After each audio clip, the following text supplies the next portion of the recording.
الحمد لله نحمده ونستعينه ونستغفره ونؤمن به ونتوكل عليه ونعوذ بالله من شرور أنفسنا ومن سيئات أعمالنا من يهده الله فلا مضل له ومن يضلله فلا هادي له ونشهد أن لا إله إلا الله وحده لا شريك له ونشهد أن سيدنا ومولانا محمدا عبده ورسوله أما بعد فأعوذ بالله من الشيطان الرجيم بسم الله الرحمن الرحيم إن الصلاة كانت على المؤمنين كتابا موقوتا صدق الله العظيم.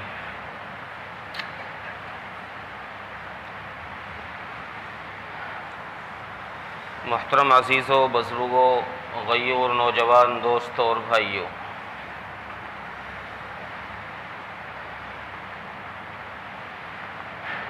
مسلمان جب کلمہ نبی پڑھتا ہے تو وہ مسلمان ہو جاتا ہے، اور کلمہ پڑھنے کے بعد اس مسلمان پر سب سے بڑی اور سب سے پہلی جو ذمہ داری عائد ہوتی ہے وہ نماز ہے۔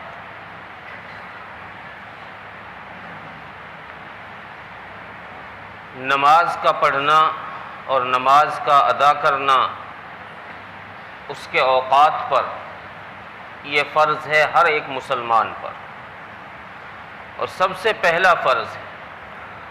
اس لیے نماز کا جیسے پڑھنا فرض ہے ویسے ہی نماز کے مسائل کا سیکھنا فرض ہے۔ نماز چونکہ دو قسم کی ہے، ایک نماز وہ ہے جو جماعت سے پڑھی جاتی ہے، ایک نماز وہ ہے جو انفرادی طور سے پڑھی جاتی ہے، منفرد الگ الگ پڑھی جاتی ہے، اکیلے میں پڑھی جاتی ہے۔ دونوں نمازوں کے مسائل کچھ مختلف ہیں اور دونوں کا سیکھنا ہر ایک پر ضروری ہے۔ چونکہ نماز ایک ایسی عبادت ہے جس کا اسلام میں ایک بہت بڑا مقام ہے۔ رسول اکرم صلی اللہ علیہ وسلم نے نماز کو بنیاد کہا ہے کہ یہ اسلام کی بنیاد ہے، اور نماز ہی وہ عبادت ہے جس سے بندے مسلمان اور غیر مسلم کے درمیان امتیاز ہوتا ہے، فرق ہوتا ہے، پتہ چلتا ہے یہ مسلمان ہے، نماز پڑھ رہا ہے، نماز نہیں پڑھ رہا پتہ نہیں چلتا مسلمان ہے بھی کہ نہیں ہے۔ اور احادیث میں نماز کی بہت ساری فضیلتیں ذکر کی گئی ہیں، نماز کے مقامات کو کئی جگہ احادیث میں بیان کیا گیا۔ نماز کا مقام ایک جگہ بیان کرتے ہوئے حضرت علی رضی اللہ عنہ فرماتے ہیں کہ جب میرا جی چاہتا ہے کہ میں اللہ سے باتیں کروں تو میں نماز پڑھنے لگ جاتا ہوں، اور جب میرا جی چاہے کہ اللہ مجھ سے باتیں کرے تو میں قرآن کی تلاوت شروع کر دیتا ہوں۔ یہ نماز کا مقام ہے، بندہ اللہ سے باتیں کر رہا ہے، تو اتنی بڑی اور اتنی اہم عبادت، اس لیے اس کے مسائل کا سیکھنا ضروری۔ بندہ وضو کر کے آئے، گھر سے چل کے آئے، پریشانیاں اٹھائے، تکلیفیں برداشت کرے، اور نماز پڑھنے کے لیے مسجد آ پہنچے لیکن مسائل کا پتہ نہ ہو، نماز کے صحیح ہونے کی، نماز کے ٹوٹنے کی، نماز کے واجبات کی، مفسدات کا اس کو علم نہ ہو، تو پھر یہ بندہ اپنی نماز کو مکمل کیسے کرے گا؟ اس کو کیسے پتہ چلے گا میری نماز مکمل ہوئی ہے کہ نہیں؟ اس لیے ارشاد فرمایا کہ نماز کو سیکھ کر پڑھو، پہلے سیکھو پھر نماز پڑھو، نماز کے مسائل کا علم ساتھ ساتھ ہو، اور نماز کو ایسے پڑھو جیسے نبی کو دیکھا ہے۔ اس لیے میں نماز کے متعلق کچھ چند بنیادی باتیں آپ کے سامنے عرض کرتا ہوں کہ نماز میں سب سے پہلے تکبیر تحریمہ کے لیے ہاتھوں کو اٹھایا جاتا ہے۔ یہ سب سے بنیادی مسئلہ ہے۔ تکبیر تحریمہ کے وقت نماز میں ہاتھوں کو کہاں اٹھایا جائے، کہاں تک اٹھایا جائے، اور پھر ہاتھ اٹھانے کے بعد ہاتھوں کو باندھا کہاں پر جائے، یہ بنیادی بات ہے نماز کی۔ احناف کے یہاں، ہمارے یہاں پر ہاتھوں کو نماز میں کانوں تک اٹھایا جاتا ہے،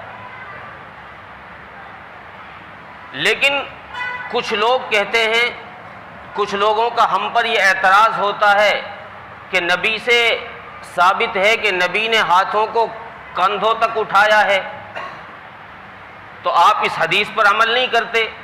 کچھ لوگوں کا کہنا یہ ہوتا ہے کہ نبی نے سینے تک ہاتھوں کو اٹھایا ہے، آپ اس حدیث پر عمل نہیں کرتے۔ میرا ان مسائل کے بتانے کا مقصد کسی پر اعتراض کرنا نہیں ہے، میں یہ بتانا چاہ رہا ہوں کہ ہم جو نماز پڑھتے ہیں، احناف کی جو نماز ہے وہ احادیث میں کتنی مضبوط ہے۔ حدیث کے مقابلے میں، حدیث سے جب دیکھا جائے گا، موازنہ کیا جائے گا، تو پتہ چلے گا کہ ہماری نماز کس درجے پر ہے، کتنا اعلیٰ مقام نماز کو حاصل ہے۔ حضرت امام اعظم ابو حنیفہ رحمۃ اللہ علیہ، جن کے ہم لوگ مقلد ہیں، جن کی باتوں پر ہم لوگ چل رہے ہیں، یہ اتنے بڑے امام ہیں کہ صحابہ کے شاگرد ہیں، یہ صحابہ سے علم حاصل کیا ہے، اور نبی کی حدیث ہم تک جو پہنچی ہے وہ صحابہ کو ہٹا کر نہیں، صحابہ کے ذریعے سے ہم تک آئی ہے۔ اگر کسی صحابی کو بیچ سے ہٹا دیا جائے تو نبی کی بات ہم تک پہنچے گی نہیں، نبی کی بات کو پہنچانے والے صحابی ہیں۔ حضرت امام اعظم ابو حنیفہ رحمۃ اللہ علیہ فرماتے ہیں کہ میں نے صحابہ سے یہ تینوں روایات سنی ہیں کہ نبی نے ہاتھ کو سینے تک اٹھایا ہے، یہ روایت بھی میں نے صحابہ سے پڑھی ہے۔ نبی نے ہاتھ کو کندھوں تک اٹھایا ہے، یہ روایت بھی میں نے صحابہ سے پڑھی ہے۔ نبی نے ہاتھ کو کانوں تک اٹھایا ہے، یہ روایت بھی میں نے صحابہ سے پڑھی ہے۔ حضرت امام اعظم فرماتے ہیں کہ اگر میں کندھے والی حدیث پر عمل کرتا تو کانوں کی جو ہاتھ اٹھانے کی بات تھی وہ حدیث رہ جاتی، اس پر عمل نہیں ہوتا۔ اگر میں سینے پر ہاتھ اٹھانے والی حدیث پر عمل کرتا تو پھر دونوں حدیثیں چھوٹ جاتی، کندھے والی بھی اور کانوں والی بھی، ان دونوں پر عمل نہیں ہوتا۔ اس لیے میں نے بہتر سمجھا کہ کانوں والی پر عمل کیا جائے گا تو دونوں حدیثوں پر عمل ہو جائے گا، ہاتھ سینے پر بھی آ جائیں گے، کندھوں پر بھی آ جائیں گے، اور اوپر جائیں گے تو کانوں تک بھی آ جائیں گے، اس لیے دونوں حدیثوں پر عمل ہو جائے گا۔ کتنی مضبوط بات کہی کہ نبی کی تینوں احادیث پر عمل ہو گیا۔ اب مسئلہ کہ ہاتھوں کو رکھا کہاں جائے، ہاتھوں کو رکھا کہاں جائے، نیت کہاں باندھی جائے، ناف سے اوپر باندھیں یا ناف سے نیچے باندھیں، احادیث میں دونوں طرح ثابت ہے کہ ناف سے اوپر بھی نیت باندھی ہے نبی کریم صلی اللہ علیہ وسلم نے، یہ بھی ثابت، اور ناف کے نیچے نیت باندھی ہے، یہ بات بھی ثابت ہے۔ لیکن اب اس میں پسندیدہ عمل کیا ہے، بہتر عمل کیا ہے؟ ہم یہ نہیں کہہ سکتے کہ جو ناف سے اوپر باندھ رہے ہیں کہ یہ غلط ہیں، وہ ہم کو نہیں کہہ سکتے کہ بھئی تم ناف کے نیچے باندھ رہے ہو تم غلط ہو، نہیں بھائی تم بھی صحیح ہو ہم بھی صحیح ہیں۔ یہ جھگڑا تب ہوتا ہے جب آدمی یہ کہنے لگ جائے کہ میں صحیح ہوں یہ غلط ہے، میں جس حدیث پر عمل کر رہا ہوں میں صحیح ہوں اور یہ جس بات پر عمل کر رہا ہے یہ غلط ہے۔ اگر ذرا سے الفاظ کو بدل دے آدمی، یہ کہنے لگ جائے کہ بھائی یہ صحیح ہے میں بھی صحیح ہوں، میں بھی صحیح ہوں، تو جھگڑا ہی نہ ہو۔ اگر یہ کہنے لگ جائے کہ میں بھی صحیح ہوں تو جھگڑا ہی نہ ہو۔ اب دونوں طرح کی روایات موجود ہیں کہ ناف سے اوپر باندھنے کی بھی، ناف سے نیچے باندھنے کی بھی، لیکن پسندیدہ افضل عمل کیا ہے؟ ترمذی شریف، ابو داؤد شریف کے اندر ایک روایت ہے حضرت علی رضی اللہ تعالی عنہ، جو خلفائے راشدین میں سے ایک ہے، خلیفہ راشد ہیں، بڑا اعلیٰ مقام حضرت علی رضی اللہ عنہ کا۔ یہ فرماتے ہیں کہ ان من السنتی وضع الکف علی الکف فی الصلاة تحت السرہ، کہ رسول اکرم صلی اللہ علیہ وسلم کا پسندیدہ عمل یہ ہے کہ آپ ہاتھ کی ہتھیلی کو دوسرے ہاتھ کی، یعنی دائیں ہاتھ کو بائیں ہاتھ کی ہتھیلی پر رکھتے نماز کے اندر اور ناف کے نیچے باندھتے۔ ان من السنہ، یہ آپ صلی اللہ علیہ وسلم کا پسندیدہ عمل حضرت علی کرم اللہ وجہہ نے ارشاد فرمایا، تو ہم اس پر عمل کر رہے ہیں۔ اب اس میں ہم یہ نہیں کہہ رہے کہ بھئی جو حضرات اس پر عمل نہیں کر رہے وہ غلط کر رہے ہیں یا وہ حدیث کے خلاف کر رہے ہیں، ہم یہ بات نہیں کہہ رہے۔ ہم یہ کہہ رہے ہیں کہ بھئی ہم جو نماز پڑھ رہے ہیں، ہم جس طریقے پر چل رہے ہیں وہ طریقہ بھی صحیح ہے، وہ بھی حدیث سے ثابت ہے۔ اگلا مسئلہ نماز میں ہے قرات کا، قرآن کریم پڑھنے کا، کہ نماز میں قرآن کریم پڑھی جائے یا نہیں۔ تو جیسے میں نے شروع میں عرض کیا کہ نماز کی دو قسمیں ہیں، ایک جماعت کے ساتھ اور ایک انفرادی طور پر۔ اب جماعت بھی دو قسم کی ہے، نماز دو قسم کی اس طریقے پر ہے کہ ایک نماز کی قسم تو وہ ہے جس میں جہری نماز ہوتی ہے، جہری قرات ہوتی ہے، اور ایک وہ ہے جس میں سری قرات ہوتی ہے۔ قرآن کریم میں اللہ تبارک و تعالیٰ نے سورہ اعراف کے اندر اللہ تبارک و تعالیٰ آیت نمبر 204 میں ارشاد فرماتے ہیں وَإِذَا قُرِئَ الْقُرْآنُ فَاسْتَمِعُوا لَهُ وَأَنصِتُوا، کہ جب قرآن پڑھا جائے تو تم کان لگا کر سنو، فَاسْتَمِعُوا، کان لگا کر سنو۔ اگلا پھر دوسرا حکم دیا وَأَنصِتُوا، اور چپ رہو۔ اب ذرا اس بات کو غور سے دیکھیے، اللہ تبارک و تعالیٰ نے جو حکم فرمایا وَإِذَا قُرِئَ الْقُرْآنُ فَاسْتَمِعُوا، کہ جب قرآن پڑھا جائے تو تم سنو۔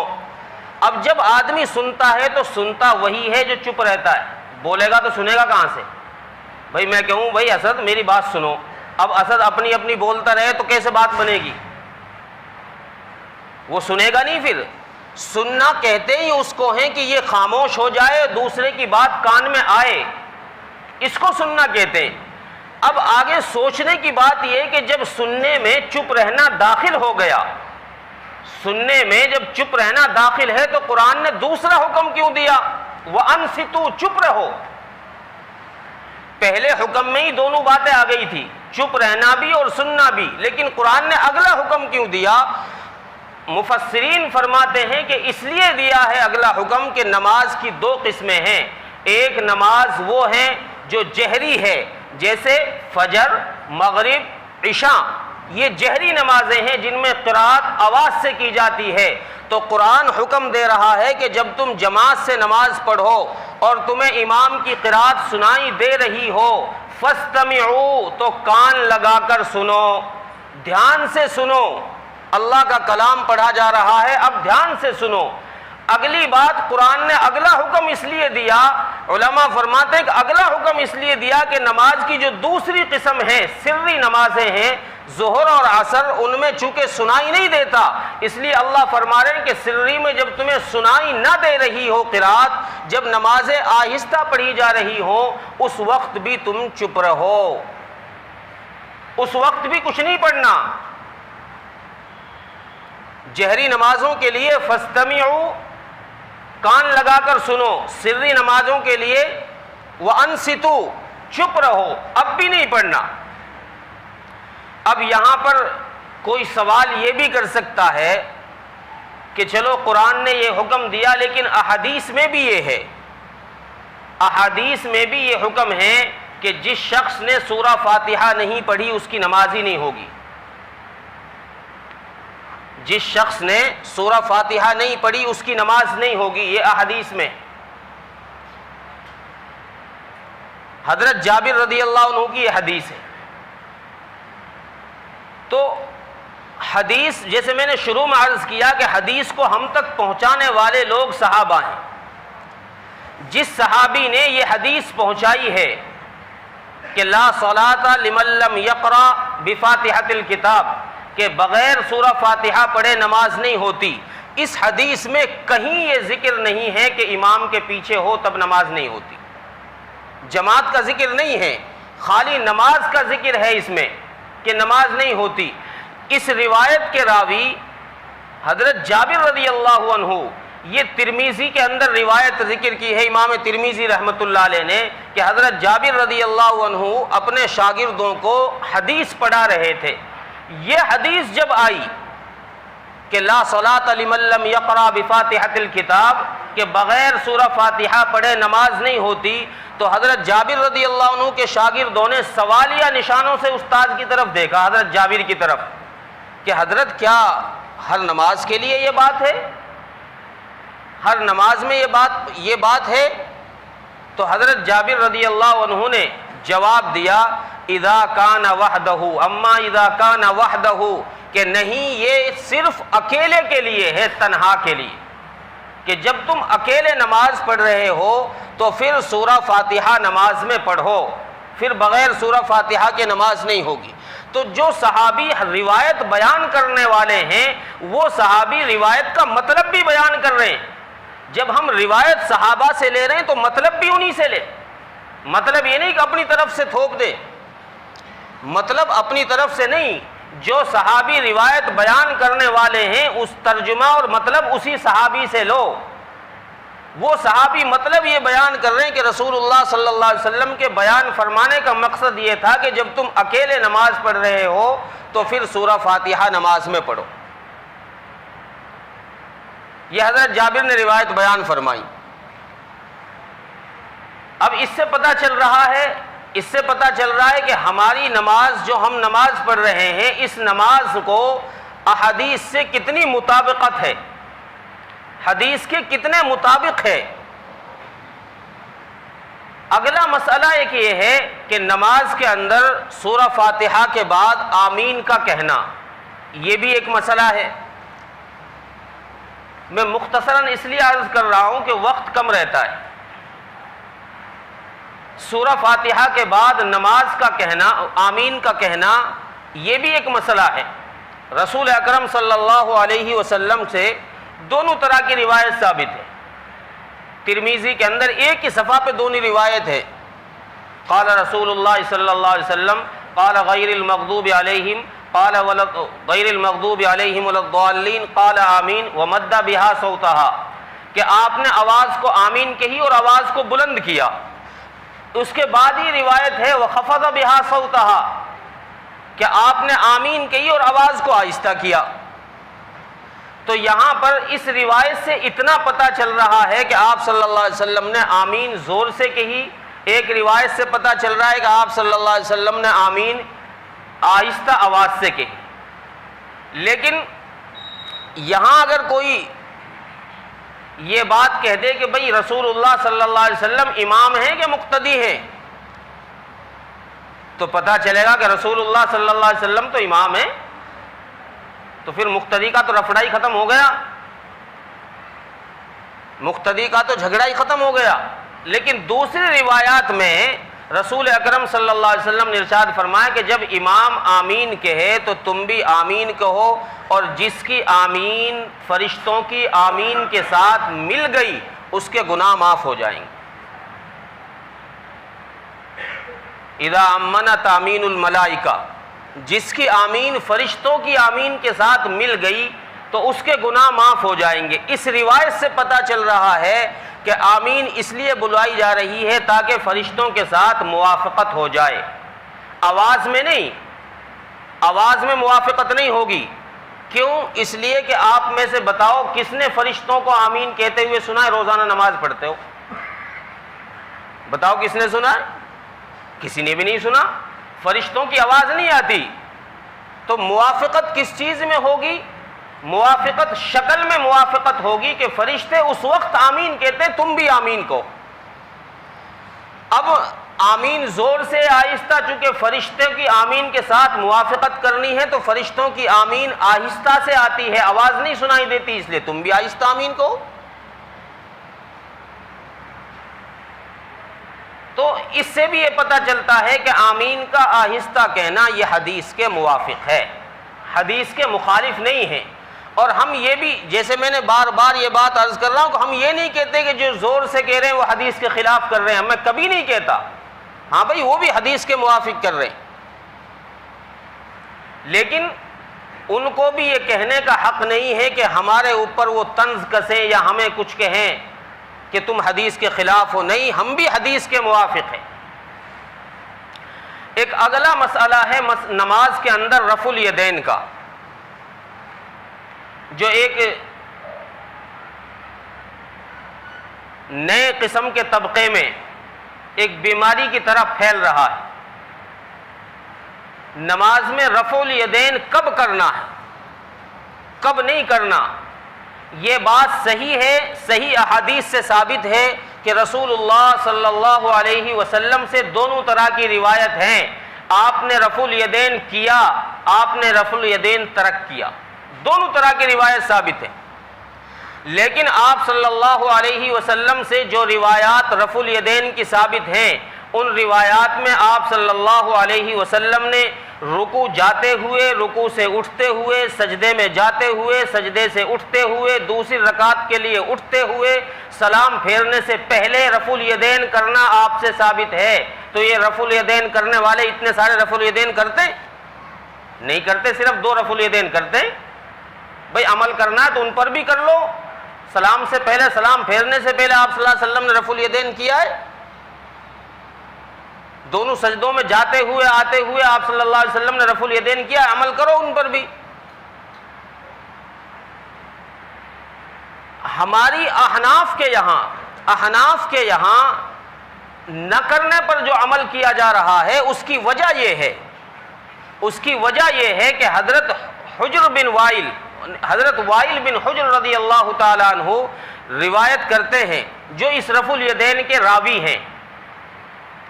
وائل بن حجر رضی اللہ عنہ ایک صحابی ہیں، وہ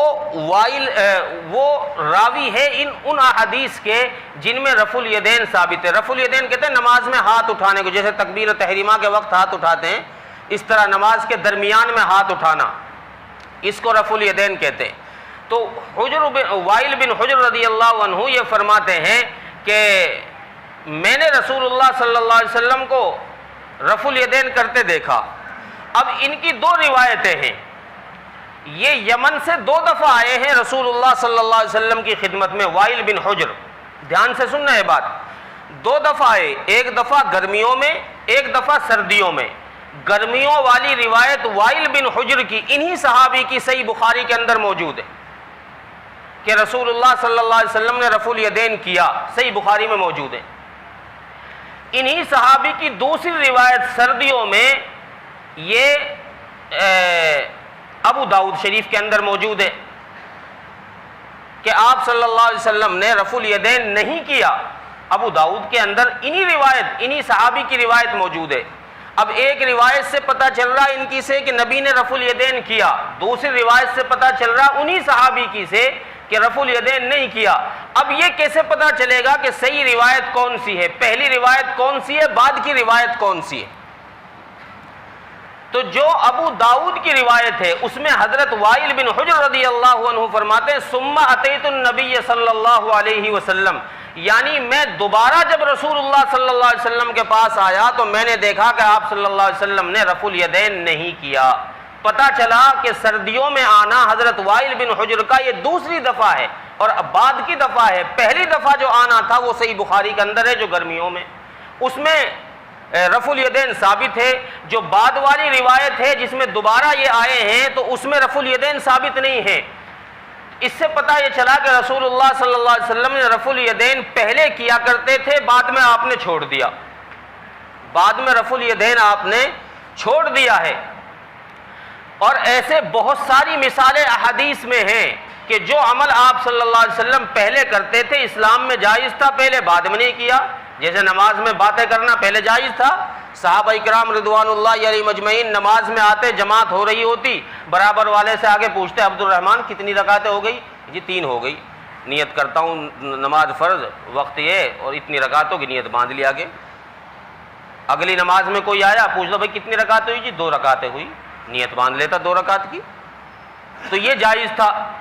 حضرت عبداللہ بن مسعود رضی اللہ عنہ فرماتے ہیں کہ ایک دن میں رسول اللہ صلی اللہ علیہ وسلم کی خدمت میں آیا، میری عادت تھی کہ آپ کو آ کر میں سلام عرض کرتا، آپ جواب دیتے۔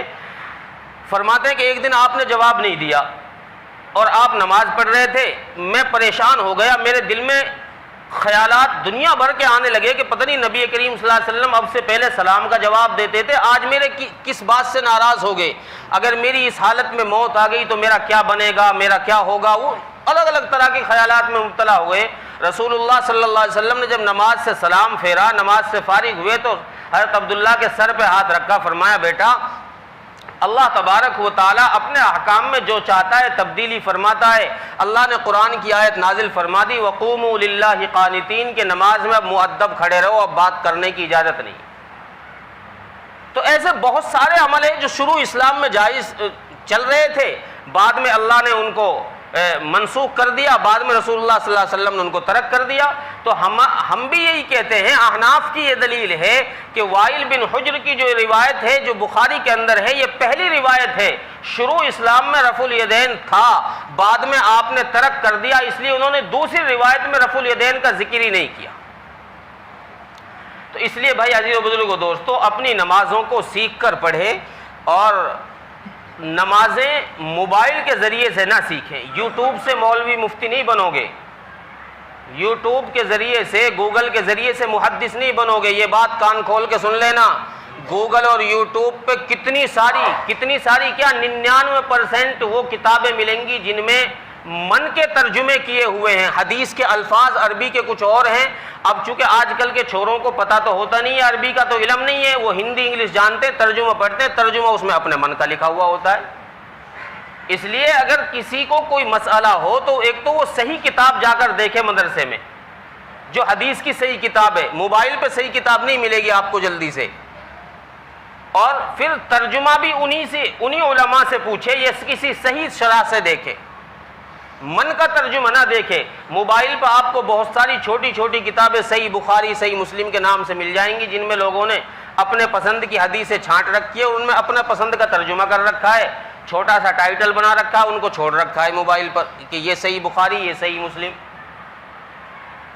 جب ان حدیثوں کو، ان کتابوں کو بڑی کتاب سے ملا کر دیکھا جاتا ہے، پتہ چلتا ہے ترجمہ کچھ اور ہے، حدیث کچھ اور ہے، الفاظ بدل رکھے۔ تو اس لیے اپنے معتبر علماء سے مسائل کا علم پوچھیں، خود سے ہی یوں فیصلہ نہ کرنے لگ جائیں کہ مجھے تو اب رفع الیدین کرنی، حدیث مل گئی، مجھے آمین زور سے بولنا ہے، حدیث مل گئی۔ بھائی یہ اتنی ساری امت، اتنی بڑی تعداد میں علماء فقہا یہ نہیں کرتے، زور سے نہیں بولتے، یہ کسی وجہ، کوئی وجہ تو ہوگی کہ ہم ان فقہا سے بڑے عقل مند ہو گئے، بڑے فقیہ ہو گئے ہے؟ تو کچھ عقل سے کام لو، عقل سے کام لو، انسان بنو، انسانوں کی طرح رہو، جانور نہ بنو۔ اللہ نے انسان بنایا ہے، انسانوں کی طرح رہو، انسانوں کی طرح علم حاصل کرو۔ جو علم سیکھنے کا ذریعہ ہے، جس ذریعے سے آج تک علم چلا آ رہا ہے، اس ذریعے سے یہ علم سیکھو۔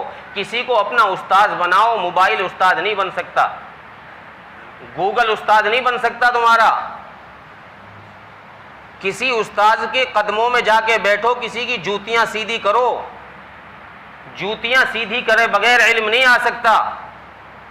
تم جامع مسجد سے کتب خانہ خرید کر لے آؤ، اپنے گھر میں لا کے رکھ دو، میں تو بہت بڑا مفتی ہوں، بن نہیں سکتے۔ کمثل الحمار یحمل اسفارا، گدھے کے اوپر کتابیں لادنے سے گدھا کہیں مفتی نہیں کہلاتا۔ اس لیے عقل سے کام لو، عقل سے۔ یوں ہی کسی بھی بات کو دیکھ کر اس پر عمل کرنا شروع کر دو، یہ غلط بات ہے۔ اپنے علماء سے تحقیق کرو، ان سے پوچھو مسائل کو۔ اللہ تبارک و تعالی عمل کی توفیق عطا فرمائے۔ وآخر دعوانا الحمد للہ رب العالمین۔